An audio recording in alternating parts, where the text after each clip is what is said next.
안녕하세요. 책 읽어주는 여자 에젤 강미경입니다. 안희숙 사모님께서 들려주시는 크리스마스 선물과 같은 아름다운 이야기, 드라마 같은 실화 전해드립니다. 죽으면 삽니다. 남편 김동명 목사가 심호하는 미국 LA 베렌토 스트리트 침례교회. 어느 여름날 밤 수요일 우리는 모여서 여름이라 사방의 창문을 활짝 열어놓고 있는 힘을 다해 찬송을 부르고 있었다. 우리는 듣는 이들의 심령을 흔들어 깨우도록 기도하며 찬송 부르는데 힘을 다했다. 내가 찬송 인도를 하며 한참 찬송가를 부르고 있는데 어떤 남루한 옷을 입은 미국 여자가 들어와 뒷자리 한 구석에 몹시 불안한 표정으로 앉아 있었다. 설교 시간에 나는 그 여자 가까이 가서 앉았다. 술과 담배 냄새가 몸에 배고 또 배어서 고약한 냄새가 코를 찔렀다. 목사님이 말했다. 오늘 밤 하나님이 우리 교회에 새 식구를 한 분 보내주셨으니 이분을 위해 특별히 기도합시다. 그리고 여자에게 이름을 물었다. 그녀는 나는 이름이 없소 하고 퉁명스레 대꾸했다. 아, 실례했습니다. 새로 오신 자매님을 위해 기도합시다. 다 한마음으로 이 세 자매를 위해 돌아가며 기도했다. 기도회가 끝난 후 내가 그녀의 손을 붙잡고 참 잘 오셨어요. 저는 김 부인입니다. 하고 내 소개를 하자 그녀는 여위고 주름투성이인 얼굴에 희미한 미소를 지으며 이 교회는 다른 교회 같지 않네요 했다. 그런데 어떻게 오시게 되었어요? 참 반가워요. 참 이상해요. 나는 밤에 청소하는 일을 하는데 글쎄 내 귀에 천사의 노래가 자꾸 들려오지 않겠어요? 어디서 들려오는지 먼 곳에서 아름답게 자꾸 들려와서 나는 하던 일을 멈추고 밖으로 나왔어요. 그 노랫소리가 어찌나 신비한 힘으로 내 마음을 이끄는지 일이 손에 잡히질 않는 거예요. 조금씩 걸어서 그 소리를 따라왔지요. 그 소리는 마치 무슨 줄로 나를 잡아맨 것처럼 힘있게 나를 끌어당기는 기분이었어요. 계속 소리에만 온 신경을 다해 걸었더니 이 교회의 높은 십자가 불이 눈에 확 띄었어요. 저는 일생을 참 길고 길게 살아왔지만 오늘 밤 같은 신비한 경험은 처음이에요. 참 이상한 기분이 들어요. 울고도 싶고 그러면서도 뭔가 마음이 설레는 것 같고 또 기쁘기도 하고 여하간 이상해요. 그의 말투는 거지의 겉모양새와는 달랐다. 적어도 대학 교육을 받은 말씨였고 설명이었다. 네, 고마워요. 그런데 당신과 이야기를 하고 싶은데 대체 뭐라고 불러야 할까요? 나는 여러 가지 사정 때문에 이름을 없애버렸어요. 오랜 세월 이름 없이 살고 있어요. 네, 저는 이 교회 목사의 아내입니다. 아, 당신이 이 교회 목사 부인이시군요. 천사 같은 음성으로 그렇게 찬송을 부르시는 분이 김 부인, 저를 니나라고 불러주세요. 니나, 하나님이 당신을 이곳으로 오게 하신 거예요. 성령님이 내 음성을 통해 당신을 불러오셨다면 그가 당신에게 큰 관심을 갖고 계신 증거가 아닐까요? 누가 나 같은 것에게 관심을 가져요. 나는 그럴 가치가 없는 인간입니다. 당신을 지으신 분이 왜 당신에게 관심을 안 가지시겠어요? 더구나 당신에게는 하나님이 누구보다 더 필요하다는 것을 그분이 제일 잘 아시는데요. 하나님이 무엇 때문에 나 같은 쇳덩어리에게 관심을 가지실까요? 죄가 많으니까 더욱 관심을 가지실 것 아니겠어요? 죄는 불행을 가져오지요. 하나님은 불행한 일을 그냥 놓아두실 수 없지 않을까요? 자기가 지은 사람들이 너무 불행하니 어찌 가만히 있을 수 있겠어요. 그래서 예수님이 친히 오셔서 우리 죄를 대신 져주시고 죄의 권세에서 우리 불행한 인간을 구원해 주신 거랍니다. 김부인, 저더러 이 교회 나오라고는 하지 마세요. 나는 내가 홀로 짊어지고 있는 현재의 짐만 해도 감당을 못하고 이리 쓰러지고 저리 쓰러지며 일어날 힘이 없는 사람이에요. 내 몸은 병투성입니다. 내 심장은 찢어질 대로 찢어지고 상하고 터지고 내 모든 신경은 굳어지고 말라 비틀어졌어요. 자, 보세요, 내 꼴을. 길고 파란 목에는 시퍼런 핏줄만 두드러졌고 남자같이 깎은 숱적은 머리는 유달리 가난에 시달린 흔적을 여실히 보여주었다. 그는 꼬부라진 허리를 펼 기운도 없어 움푹 들어간 앞가슴을 헐떡였다. 나는 이 미국 부인이 왜 이렇게까지 처참한 신세가 되었는지 마음이 아프고 답답했다. 그가 교회 가까이 산다고 하여 집까지 데려다 주겠다고 했더니 펄쩍 뛰면서 나를 내버려 두세요. 간섭하지 마세요. 했다. 그는 다 떨어진 샌들을 신고 가늘고 긴 다리를 시멘트 위로 주춤주춤 끌며 조금씩 걸어 모퉁이 길을 꺾고 돌아갔다. 그의 상거지 모양새는 이 풍요로운 미국 땅에 너무도 어울리지 않는 모습이었다. 나는 긴 한숨을 내쉬었다. 아, 온 세상 사람들이 미국에 사는 이들은 모두 행복하고 호화롭고 자유롭고 항상 좋은 일만 있는 지상 낙원인 것 같이 부러워하지 않는가. 그런데 저 여인은 미국인으로 태어나서 누리고 가질 수 있는 모든 특권을 다 내버리고 왜 저토록 비참한 신세가 되어버렸나. 거지 가운데도 상거지요, 병자 가운데도 불치의 병을 모두 가지고 부모도 친척도 남편도 자식도 친구도 돈도 건강도 매력도 힘도 청춘도 아무것도 없는 껍데기 인간의 빈 목숨과도 같았다. 니나는 그 후 얼마 동안 교회에 나오지 않았다. 입을 옷이 없어 못 오는가 늘 생각을 했는데 어느 주일 밤 그가 와서 앉는 것을 보고 나는 너무도 반가워 소리를 지를 뻔했다. 그는 물이 다 바랜 하늘색 치마와 때가 낀 웃옷을 빨아서 입고 주름투성이 빼빼 마른 얼굴도 잘 씻어 가볍게 화장도 했다. 예배를 드리는 동안 그는 열심히 목사님의 설교를 듣고 앉아 있었다. 목사님은 예배가 끝난 뒤 그를 따라가서 환영했다. 내 아내가 당신에게 홀딱 반해서 당신 이야기만 하며 몹시 기다렸답니다. 아니, 저 같은 것이 뭐기에 참 고마워요. 그녀는 말할 상대가 없어 오랫동안 말을 못했다가 말문이 터진 셈인지 신이 나서 목사님을 붙들고 별의별 말을 다 쏟아냈다. 인류학, 예술, 심리학, 종교, 음악까지 얼마나 말을 많이 하는지 나는 맥이 다 빠지고 피곤해서 지쳐버렸지만 목사님은 인내하면서 그의 쓸데없는 말까지 다 들어주며 서 있었다. 목사님, 사실 저는 당신 부인의 찬송에 이끌려 이 교회에 왔지만 목사님의 태도와 설교에 큰 감동을 받았어요. 그렇지만 저는 사실 설교를 들으려고 하지 않아요. 왜냐하면 그 길에서 반대 방향으로 너무나 멀리 왔기 때문에 도저히 돌아갈 수 없게 되어버렸거든요. 니나 씨는 이 세상에서 제일 큰 횡재를 한 복덩입니다.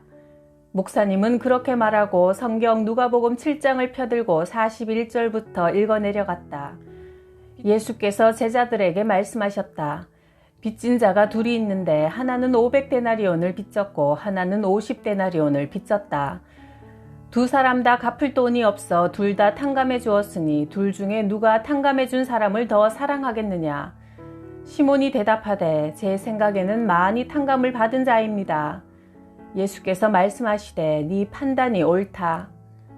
니나가 말했다. 목사님은 제가 어떤 인간인지 모르시니 그런 말씀을 하시는 겁니다. 나는 당신이 생각도 못할 추악한 세계에서 살아왔어요. 내 문제는 그렇게 단순한 것이 아닙니다. 이 일은 아무도 모르고 또 알 수도 없어요. 너무도 무서운 일이거든요. 예수님은 니나 씨를 니나 씨보다 더 잘 아십니다. 그러니까 십자가 위에서 니나 씨를 위해 죽으셨고 다시 부활하셔서 지금 니나 씨를 찾아오신 거예요. 목사님의 사랑 어린 말씀을 듣는 동안 니나의 눈에는 빛이 나고 얼굴에는 화색이 돌아오기 시작했다. 니나는 그 후 열심히 밤 예배와 수요 기도에도 빠지지 않고 나왔다. 니나는 특히 그가 좋아하는 찬송을 내게 불러달라고 언제나 간청했다. 이 죄인을 완전케 하옵시고 또 맘속에 거하심 원합니다. 죄 가운데 빠졌던 몸과 마음을 곧 씻어서 정결케 하옵소서. 마침내 그녀가 침례받는 날, 제 이름은 니나 포이예요 라고 자신의 본명을 밝혔다. 그 후 2년 가까이 니나는 교회 와서 머물기를 즐기며 교회 구석구석을 청소하며 기쁨이 충만해 살았다. 그러던 어느 날 그는 목사님에게 와서 말했다. 목사님, 제가 얼마 더 살 것 같지가 않아요. 그런데 제게 적은 돈이 좀 있는데 내가 죽으면 그것을 교회에 드리고 싶어요. 그의 사는 모양새를 봐서는 그가 가지고 있는 거라야 뭐 그리 대단할까 싶어 의아하게 생각하며 감사한 뜻을 말하니 그녀는 정식으로 변호사를 통해 유언장을 작성했다. 그런데 얼마 후 니나가 2주일을 계속해서 교회에 나오질 않아 알아보니 이틀 전에 죽었다는 것이다. 아무 친척도 가족도 없어 시체는 시청에서 가져갔다고 하여 우리는 곧 그의 집으로 달려갔다. 그의 처소는 집이라기엔 너무도 처참한 외양간 같은 곳이었다. 침대도 얼마나 오래된 것인지 쇠줄들이 삐쭉삐쭉 튀어나와 있고 그 흔한 냉장고도 없고 조그마한 전기골로 위에는 작은 알루미늄 남비 하나가 찌그러진 채 걸려 있었다. 이빨 빠진 접시 2개와 칼과 포크도 녹이 슬어 있었다. 인간이 살던 집인데 이럴 수가 있을까? 다 떨어져 너덜너덜하고 얼룩진 도배지가 천장과 벽에서 흔들흔들하니 이곳이 정말 미국일까 의심이 생겼다. 몇십 년을 쓴 것 같은 헌 테이블 위에는 예수님이 어린 양을 품에 안고 있는 그림이 놓여 있었다. 예수님이 안고 있는 어린 양 위에 니나 포이라고 써 있었다. 그것을 보고 우리는 가슴이 뜨거워졌다. 또 그 그림 밑에 시가 하나 쓰여 있었다. 내 일생 동안 찾고 찾아 헤매던 것을 이제야 발견했도다. 사실은 내가 찾은 것이 아니라 나를 찾으시던 그분이 나를 발견하신 것이라. 이것으로 나의 방황은 끝이 났도다. 1963년 9월 1일 침례받은 날 니나 포이. 또다시 살펴보니 테이블 위에 조그마한 상자가 있고 그 상자 안에 종이가 돌돌 말려 있는데 그 종이 안에는 열쇠가 1개 들어있고 종이에 이런 글이 쓰여 있었다. 이 열쇠는 후보와 알바라도 거리에 있는 제1안전국민은행의 비밀 금고 열쇠요. 그 속에 있는 것을 김동명 목사님께 전임한다. 목사님의 의사에 따라 우리 버렌토 스트리트 침례교회에 관련된 일에 쓰기를 유언한다. 1965년 11월 1일 니나 포이. 우리는 이 유언서를 보고 곧 시청 행정부에 전화를 걸었다. 행정부 직원과 목사님이 니나가 지정해준 은행에 가서 금고를 열어보니 그 속에 22,000불이나 되는 국채와 주식과 현금이 들어있었다. 60년대였으니 그것은 굉장히 큰 금액이었다. 우리는 그 돈을 우리 교회를 위해 30%만 남겨놓고 국내외 선교부에 25%씩 보내고 나머지는 니나의 어려운 친구에게 20%를 주었다. 니나는 참으로 자기 자신을 위해서는 거지 중에서도 알거지였다. 그러나 자신을 구원해 주신 예수 그리스도를 위해 그는 우리 교인 중에 가장 많이 드린 자였다. 예수께서 부자들이 헌금하는 것과 가난한 과부가 랩돈 2푼 넣는 것을 보시고 말씀하셨다. 내가 분명히 말하지만 이 가난한 과부가 다른 모든 사람보다 더 많이 헌금했다. 그들은 모두 넉넉한 데서 헌금했으나 이 과부는 가난한 중에서도 자기 생활비 전부를 바쳤다. 누가복음 21장 1절에서 4절 말씀.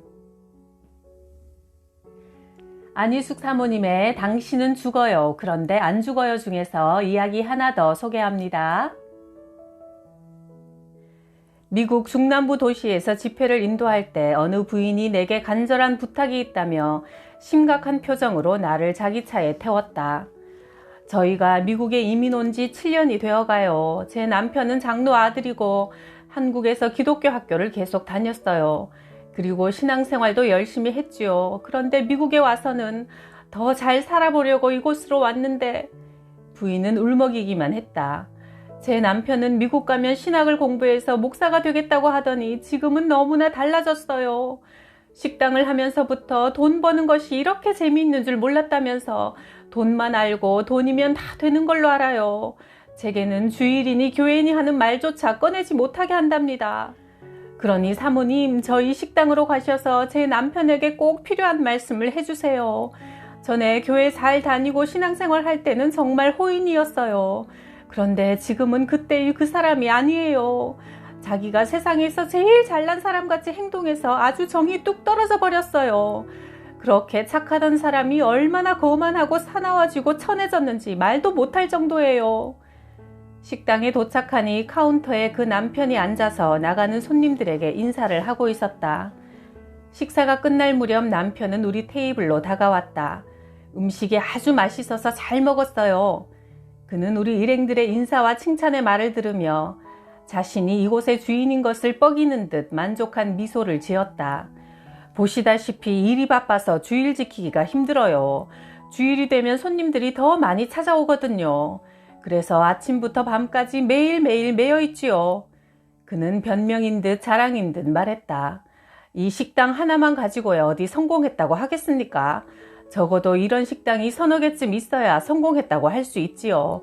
그래서 저는 마음이 늘 바쁘고 분주하답니다. 저는 푸른 꿈이 성취되기까지 밤낮 뛰기로 결심했습니다. 자신의 사업 기술과 포부가 얼마나 굉장한가를 설명하는 그의 얼굴엔 자신감이 가득했다. 그의 말을 계속 듣는 가운데 나는 그가 돈, 명예, 탐심에 사로잡혀 있음을 느꼈다. 그의 장황한 말이 끝나기를 기다려 내가 말했다. 그런데 신앙 문제는 어떠신가요? 그는 입가에 빙그레 비웃음을 쳤다. 지금 신앙 이러쿵 저러쿵 할 처지가 됐습니까? 현실이 너무 벅차다 보니 이 모양이지요. 이 선생님, 당신은 죽어요. 그는 갑자기 한 대 맞은 것처럼 눈을 크게 떴다. 나는 그를 똑바로 쳐다보았다. 가장 훌륭한 사람은 나는 죽는다. 이 죽음이 나를 부르기 전에 하나님께서 내게 원하시는 일을 해야 한다 하고 그 일을 힘껏 하는 사람입니다. 사업이나 돈이나 명예는 가지고 있어도 언제 날아갈지 몰라 내 것이 아니지만 죽음만이 확고한 내 것이요. 하나님을 위해 일한 것만은 죽음 뒤에도 나를 따라옵니다. 나는 문을 나서며 이시의 손을 꽉 잡고 다시 한번 말했다. 이 형제님, 당신은 죽어요. 그러나 당신의 영혼은 죽지 못해요. 당신의 육신이 죽은 후 영혼은 천국이든 지옥이든 당신이 지금 이 세상에서 준비한 대로 가서 영영 죽지 않아요. 사업이 아무리 바빠도 이 말은 잊지 마세요. 그는 복잡하고 혼란한 표정을 지었다. 예수께서 제자들에게 말씀하셨다. 천국은 밭에 숨겨진 보물과 같다. 사람이 그것을 발견하면 기뻐하며 가진 것을 다 팔아서 그 밭을 산다. 마태복음 13장 44절 말씀. 최고의 보물인 천국을 소유하고 누리고 나누는 행복한 크리스마스 보내세요. 홀리 크리스마스!